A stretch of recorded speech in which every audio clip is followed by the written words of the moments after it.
En esta ocasión, vamos a compartir con ustedes una historia que seguramente quedó marcada en los corazones de quienes los conocimos o escuchamos. Se trata de un grupo de pequeñines que apareció a finales de la década de los 60. Un grupo que con sus rudimentarios instrumentos, percusiones y guitarras acústicas, empezaron a recorrer las calles y restaurantes de nuestra ciudad, causando gran expectación y sorpresa a quienes tuvimos la oportunidad de disfrutar de sus amenas interpretaciones.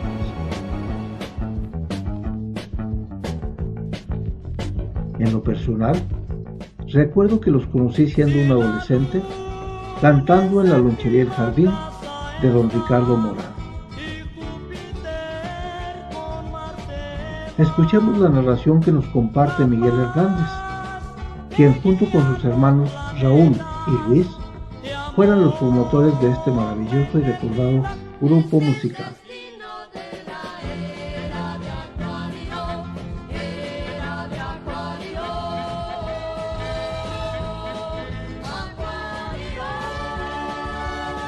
La primera línea del ferrocarril mexicano comenzó a construirse en el año de 1837, cuando el presidente Anastasio Bustamante encarga al exministro de Hacienda, Francisco Arriaga, la realización de la obra, la cual tenía el propósito de enlazar el puerto de Veracruz con la capital de México. Sin embargo, sería hasta el 16 de septiembre de 1850 cuando se inauguraron los primeros 13 kilómetros de vía, los cuales iban desde el puerto hasta un lugar cercano al río San Juan, conocido como El Molino.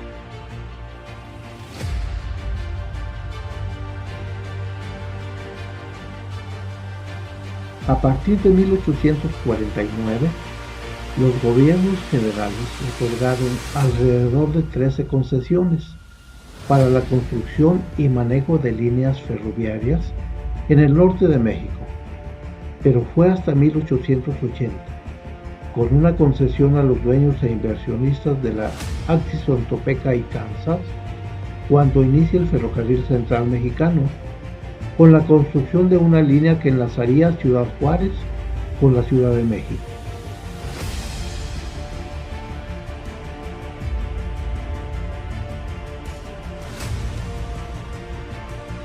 La construcción de esta línea permitió al estado de Durango su ingreso al sistema ferroviario, y gracias a la intervención del gerente de los ferrocarriles nacionales, don Felipe Pescador, en 1919 se inició la construcción de la terminal ferroviaria, siendo inaugurada el 15 de septiembre de 1925 por el presidente Plutarco Elías Calles.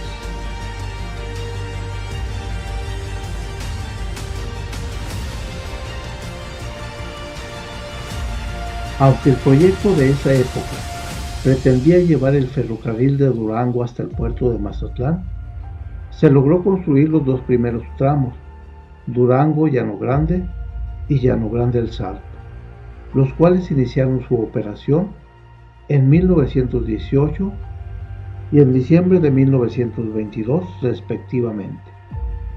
El proyecto no se pudo concluir debido a lo agreste de la sierra y los altos costos que ello implicaba. Afortunadamente, el estado logró estar comunicado por la ruta que venía de Ciudad Juárez a la Ciudad de México.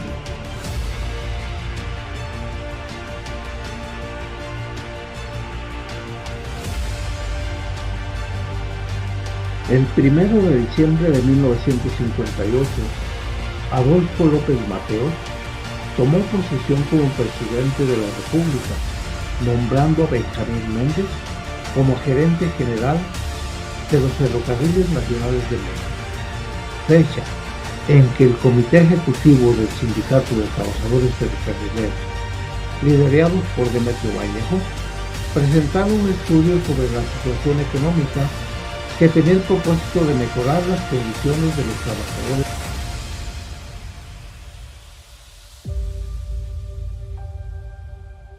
El sindicato ferrocarrilero emplazó a huelga por falta de cumplimiento del contrato colectivo del trabajo. Aún así, el secretario general se presentó a saludar al nuevo gerente, intentando llegar a una conciliación que no se logró, iniciándose una de las luchas sindicales más importantes del país. En enero de 1959, el gobierno inició una política de mano dura contra las brigadas de Vallejo, a quienes tildó de comunistas, tratando de reprimir el movimiento al ser detenidos 10 ferrocarrileros y enviados a la cárcel.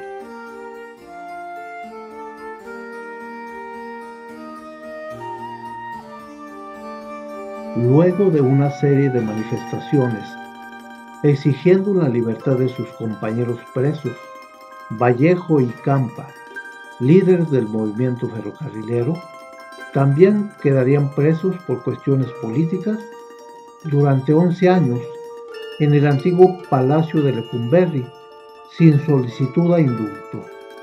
Aún así, dentro de la cárcel, nunca dejaron de pelear en contra de las injusticias que ellos y sus compañeros habían padecido. El nombre del gerente de ferrocarriles de esa época quedaría como un referente para la formación de un nuevo asentamiento popular con una superficie de 14 hectáreas, ubicado al sur del municipio de Durango.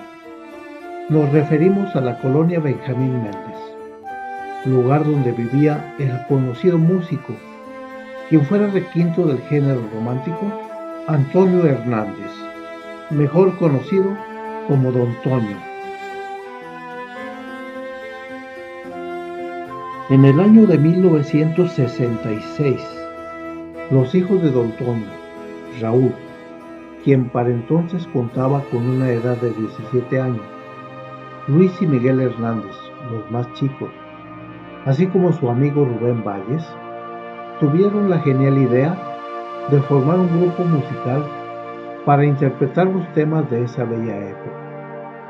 Resultaba muy atractivo para los espectadores ver a ese grupo de pequeños que con sus limitados instrumentos musicales ejecutaban con gran precisión y entusiasmo las bellas melodías de rock and roll. Escuchemos la historia en la entrevista realizada a Miguel Hernández, integrante del grupo Los Marcianitos.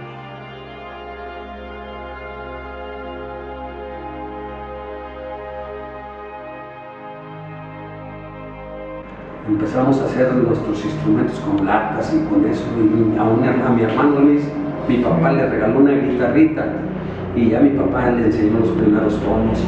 Andaba un amigo que se llamaba Rubén Valles, que tocaba el ruido, porque éramos, primero unos bongos tocaba yo y Luis tocaba la guitarra. Exactamente. ¿Y la base qué era de micrófono? La base no, era de madera. Ahí ponía un de madera y ahí ponía los pies para que no se fueran para un lado los bongos. Y un platillito y ahí. ¿Y cuáles eran sus hermanos todos? ¿Los 4 o 3? Ahí andábamos 3 nomás, Luis y yo y Rubén, que tocaba el guido. Él nada más es compañero, era compañero de Descanse en Paz, ya falleció también.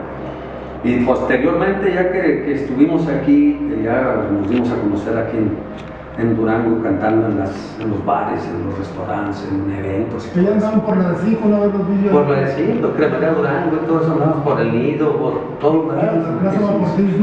También, todos andábamos para todos lados, nos metíamos en todos lados. Y en todos los bailes que había, nos metíamos ahí y pedíamos que nos dieran chance de echar un palomazo para, a ver si, para la cooperacha, para juntar algo de dinero.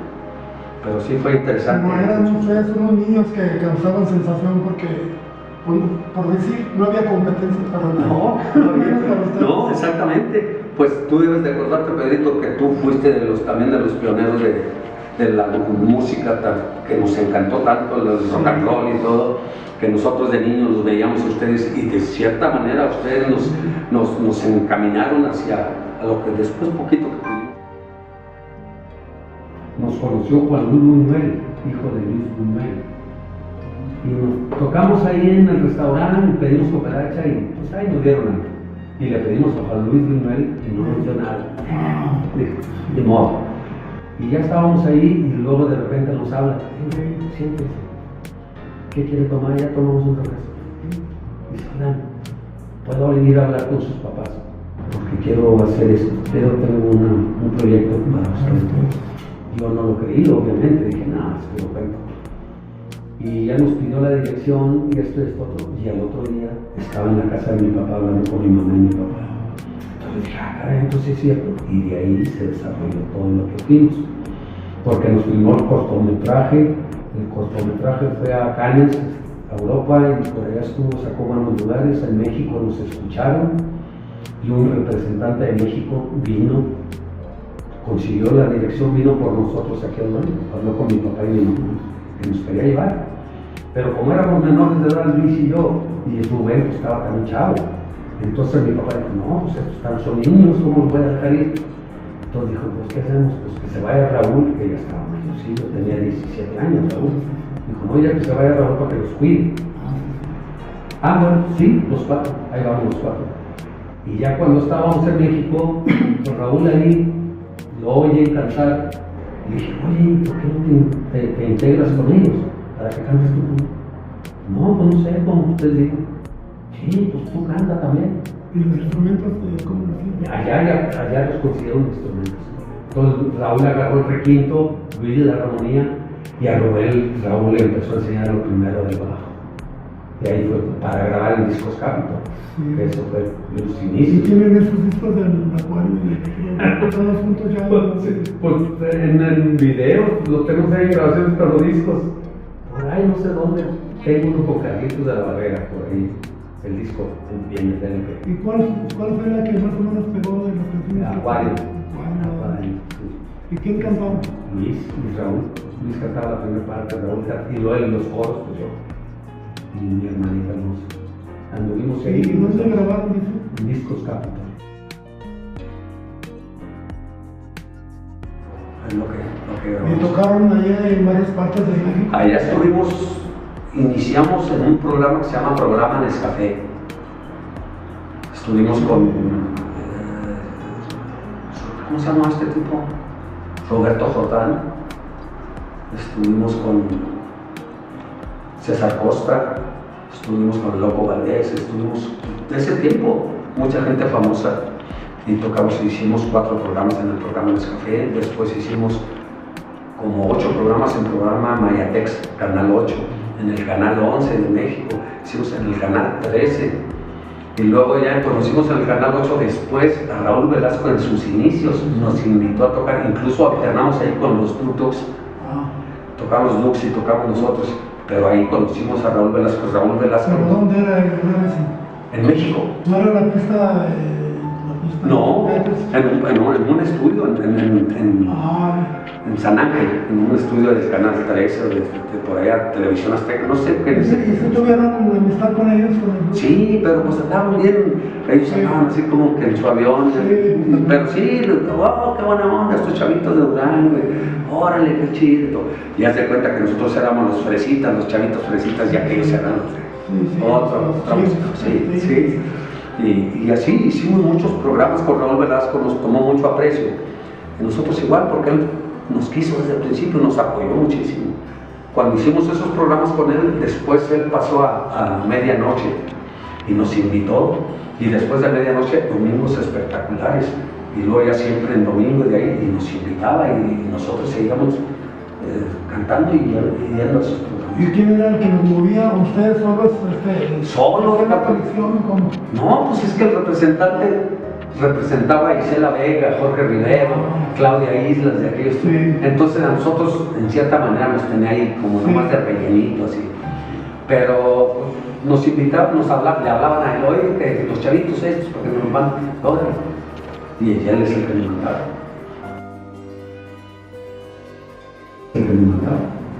Y así fue como inició ya en México todo esto. No más que este señor, como que llegó un momento que pues, nosotros nunca supimos de dinero, nunca supimos de nada, y alguien por ahí dijo, oye, pues este señor nos está explotando. El representante, no, pues es que no es así. Pues. Y ya empezó la cosa a moverse de otra manera, y dijo mi papá, no, o sea, pues ya, ¿qué están haciendo aquí? Pero entonces, cuando venían de México, ¿alguna vez les enseñamos con ustedes? No sé si La universidad. ¿Venían de vacaciones? Sí, no, veníamos de vacaciones. Me acuerdo que tocaban una de David por un sublas. Ah, sí, I'm so glad. A darle la vuelta a la ¿Y por qué fue que Lama se fue para allá? Si aquí traían ustedes que Lama García se va a tocar con ustedes. En ese tiempo, haz de cuenta que fueron varios, fue el Grillito, ¿te acuerdas del Grillito músico? Iban allá a visitarnos y ya se quedaban ahí un tiempecillo con nosotros. Lalo también fue a visitarnos y ya estando allá dijo, no, pues lo vengo a ver qué onda, a ver si hay oportunidad aquí que me acomoden. Sí. Entonces le dijimos, no, pues agarra la vida y te vienes aquí a trabajar con nosotros. Y fue Fernando tocó el teclado allá con nosotros, entramos a un restaurante, un hotel que se llamaba el Hotel Aristos. Me acuerdo. Y de ahí estaba Lalo y estaba Fernando tocando los teclados. Ahí tocaba ¿Tocaban todos los días o los fines de semana? Todos los días, no, todos los días. Entonces les iba bien, ¿no? Sí, gracias a Dios sí nos fue bien, sí, ya cuando trabajábamos sí nos iba bien. O lo que piensa uno es que, ¿por qué no trasciende? O sea, ¿por qué se vinieron otra vez y ya no? ¿Por la extorsión o por algo de eso? Aquí hubo una situación que si nos hubiera agarrado una persona que hubiera tenido conocimiento de cómo explotarnos, pero cómo meternos a estudiar clases de inglés, clases de música, clases de baile, de desenvolvimiento, todo este rollo, hubiéramos sido unos chavitos como Menudo, como Parchís, como esto, pero nadie, o sea, y nosotros la ventaja que teníamos que tocábamos instrumentos y cantábamos, pero nadie se fijó en ese tiempo. Alguien por ahí después, cuando nosotros grabábamos covers gabachos, entonces por ahí nos dijeron, oiga, es que ustedes se adelantaron en su época. La música que grabaron siendo unos niños no era para ustedes, porque eran niños, ustedes eran como Parchís, pues ese rollo. Ustedes grabaron otras canciones. Exactamente, rockeros ya de mayores. Entonces, pues. ¿Y los marcianitos? ¿Quiénes puso los marcianitos? Una maestra de una escuela aquí en la Méndez. Haz de cuenta que estábamos tocando una vez en un festival y mi mamá nos habían cortado el pelo cuando lo traíamos larguillo. Mi papá se enojó porque no nos bañábamos, andábamos en las tierras ahí jugando fútbol y todo. Dijo, a ver, la rapa. Nomás nos dejaron aquí un copetito aquí.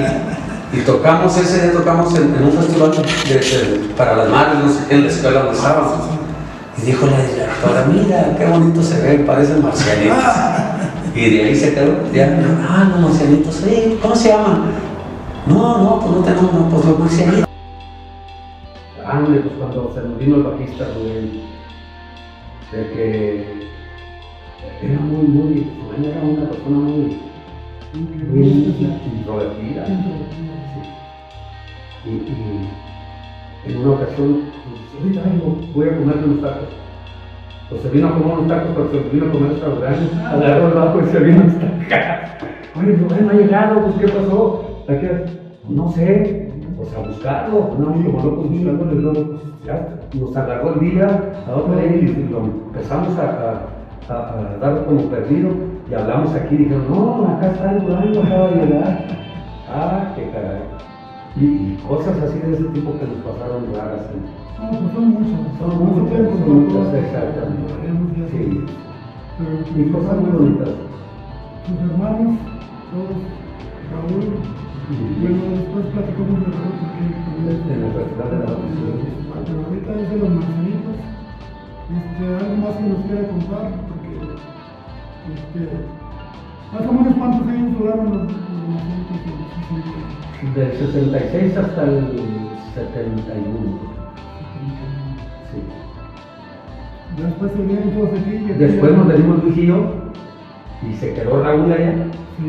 Y luego ya fue cuando tuve la oportunidad de estar en el Festival de la OTI. Y fue por mí, vino a Durango y nos quería llevar a Luis y a mí otra vez. Y dijo mi papá, no, ya no te los llevo. Llévate a uno si quieres. Pues Luis, yo me voy. Y yo, no, yo. Y echamos un volado y se lo gané yo a Luis. Y ya me fui yo con Raúl de México otra vez. Y Luis se quedó con mi papá en México. Sí, ahí fue donde empezó con. ¿Y usted mientras con quién tocaba aquí? Yo me regresé a México a tocar con varios grupos diferentes allá. Y Raúl andaba por que andaba tocando salsa según esto. Sí, y andamos tocando, acompañando español, una argentina, y gente que en los bares, estuvimos mucho tiempo en la cadena de los Holiday Inns. Pues yo, para mí, mi amigo Miguel, somos conocidos de hace mucho, pero pues nunca tocamos algunas veces, como nunca me dieron chance de tocar. Algunas veces, pero así no de palomazo. Pero yo digo de que Miguel tiene yo y él hemos sobresalido, hemos estado aquí platicando porque también anduvimos en medio de muchos, lo que es vicios y todo eso. Claro. Muchos amigos míos que a veces los lloro, ya se fueron. Porque les ganó el vicio y porque ya no salieron. Yo todavía les digo a los que toman ahorita que es como un remolino que los atrapa y no pueden salir. Y digo, pues ¿cómo? Pues si pueden, pero no quieren. Un gran gusto por haber platicado aquí con Miguelito. No puedo decir Miguelito por ser mi víctima porque yo lo conocí. Muchas gracias por esta entrevista y vamos a seguir adelante y esperemos seguir tocando aunque sea de hobby o no sé, vamos a una presentación para recordar aquellos tiempos. Y muchas gracias. Miguel, me respeto para él, por su música y qué bueno que todavía tiene su batería aquí. Y sigue tocando en tu trabajo y los 5 del romance. Hay mucha historia. A lo mejor después las entrevistamos. ¿Cómo no? Claro que sí. Gracias. Están en su casa y son bienvenidos. Estamos en el corazón aquí de Durango. Son muchos años de conocernos, muchos años de andar en esto y agradecidos con Dios por vivir todo esto que nosotros vivimos. Para que alguien, sin ver en qué situación esté o cómo esté, para vivir lo que nosotros vivimos, es un privilegio, de verdad. Agradecidos.